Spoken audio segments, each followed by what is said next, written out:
विद्यार्थी मित्रांनो, आज आपण फोर्थ स्टँडर्डच्या इंग्लिश बालभारती सब्जेक्टमधील सेकंड लेसनचा सेकंड पार्ट अभ्यासणार आहोत. हा लेसन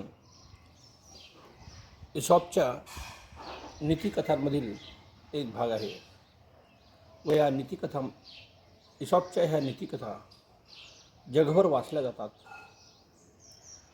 ह्या नीतिकथांमध्ये पात्रे ही सहसा प्राणी असतात व हे प्राणी आपल्या आचरणांमधून माणसांना चांगलं वागण्याचा बोध करून देतात.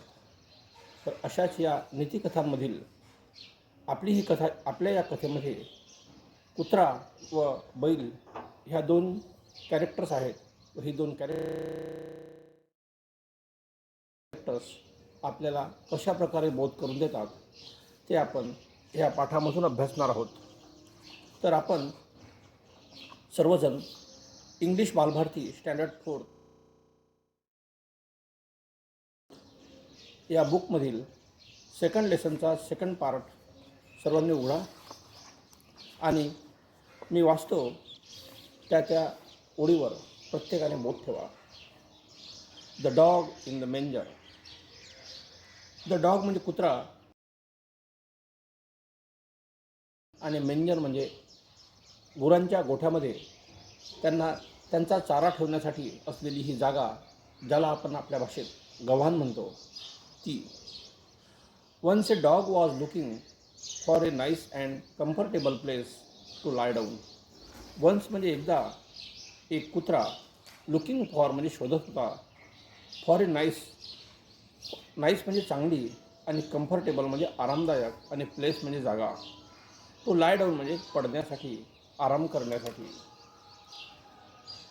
ही came to the manger of an ox and jump on to the hay to rest. तर तो एका गव्हाणीजवळ आला आणि ती गव्हाण बैलाची होती.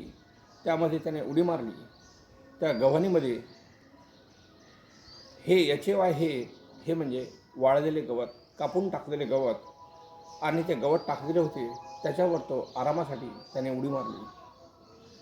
It was a very hot afternoon. Hot म्हणजे उष्ण. ती एक उष्ण दुपार होती. आफ्टर ए व्हाईल, थोड्या वेळानंतर, the ox return from the field. Ox return is past tense.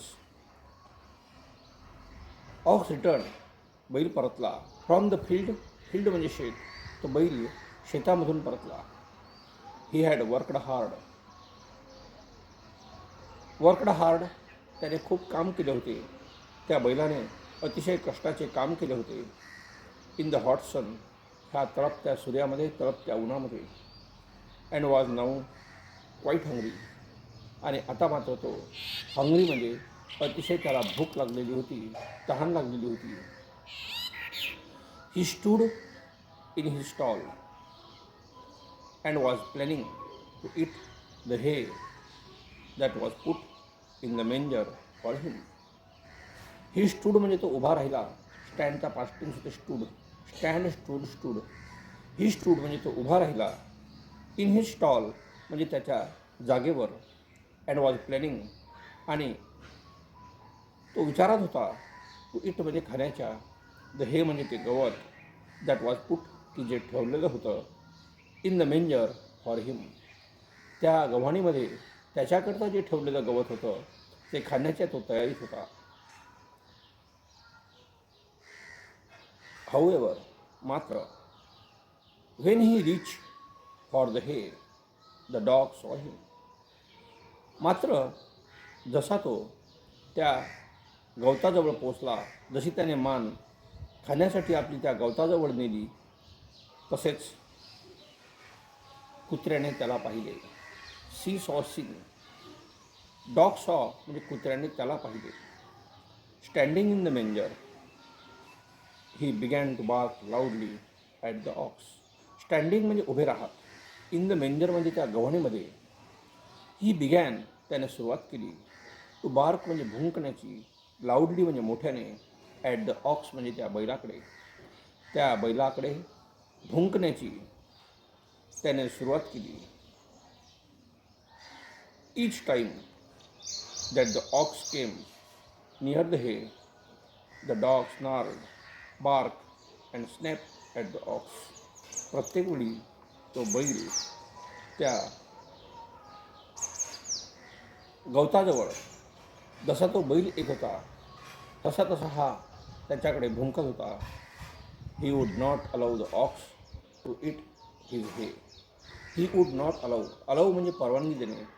त्याने त्या बैलाला जवळ येऊच दिले नाही. गवत खाण्यासाठी जवळ येऊ दिले नाही. Oxen are generally peace loving and patient animals. Oxen म्हणजे बैल. तुम्हाला माहीत आहे की बैलाची ही जी जात असते ती अतिशय गरीब असते. शांत बैल हा एक शांत प्राणी आहे. आणि पीस लव्हिंग म्हणजे शांतता प्रिय, आणि पेशंट म्हणजे त्याला धीर असते. जसे तुम्ही पहा, धीर म्हणजे कोणतीही गोष्ट करण्यासाठी उतावीळपणा न करता वाट पाहणे, सबुरी धरणे. जसं साईबाबा म्हणतात, श्रद्धा सबुरी. सबुरी धरा. सबुरी म्हणजेच पेशंट. बट फायनली, पण शेवटी, the ox got upset and spoke firmly. शेवटी काय झालं की तो कुत्रा ऐकण्याच्या मनस्थितीत नाही असे पाहून तो बैल शेवटी बोलला. स्पोक म्हणजे बोलला, आणि फर्मली म्हणजे धीटपणे. Dog, if you wanted to share my dinner with me, I would not mind it. कुत्र्या, जर तू माझं जेवण माझ्यासोबत किंवा माझ्या गव्हाणीतलं जे जेवण आहे ते तू माझ्यासोबत खात असशील तरी मला काही हरकत नाही. मी ते मनावर घेणार नाही. अशा प्रकारचं संयमीचे उद्गार बैलाने काढले. कुत्र्याला समजावले. But you neither eat the hay nor allow me to enjoy it. परंतु तू काय करतोस की तू तर खाऊ शकत नाहीस आणि मलाही खाऊ देत नाहीस. It is of no use to you. कारण तुला या गवताचा उपयोग नाही. Then why don't you let me have my favourite food. माझं जे अन्न आहे, माझं जे आवडतं अन्न आहे, ते तू मला खाण्यापासून का रोखतो आहेस. अशा प्रकारचे उद्गार बैलाने काढले. बैलाने त्या कुत्र्याला समजावले. Don't बिग्रज others what you don't enjoy yourself. तर इसॉप म्हणतात, या कथेमधून इसॉप आपल्याला बोध करून देतात की जर एखादी गोष्ट आपल्या उपयोगाची नाही तर आपण ती दुसऱ्याच्या उपयोगीही पडू द्यायची नाही. ही गोष्ट बरोबर नाही, तत्वाला धरून नाही. तर अशी नीतिकथा आहे. तर अशी ही जी रानटी वृत्ती आहे की जी वस्तू आपल्या उपयोगाची नहीं, मेरे लिए नहीं तो किसी के लिए नहीं, मेरे काम की नहीं तो किसी के काम में आने वाला, किसी के काम में मैं लाने देने वाला नहीं. अशा प्रकारची जी वृत्ती आहे ती वृत्ती ही रानटी वृत्ती आहे. तर अशा वृत्तीला आपण राक्षसी वृत्ती म्हणू. अशी वृत्ती आपण कदापिही ठेवू नये. जी वस्तू आपल्या उपयोगाची नाही, उलट ती दुसऱ्याच्या उपयोगाला आली पाहिजे, अशी आपली वृत्ती असली पाहिजे. तर आपले समर्थ रामदास स्वामी म्हणतात, जे जे आपणाशी ठावे ते इतराशी सांगावे, शहाणे करून सोडावे सकल जन. उलट आपले स्वामी सांगतात की जे जे आपल्याला ज्ञात आहे, जे जे आपल्याकडे आहे ते आपण दुसऱ्याला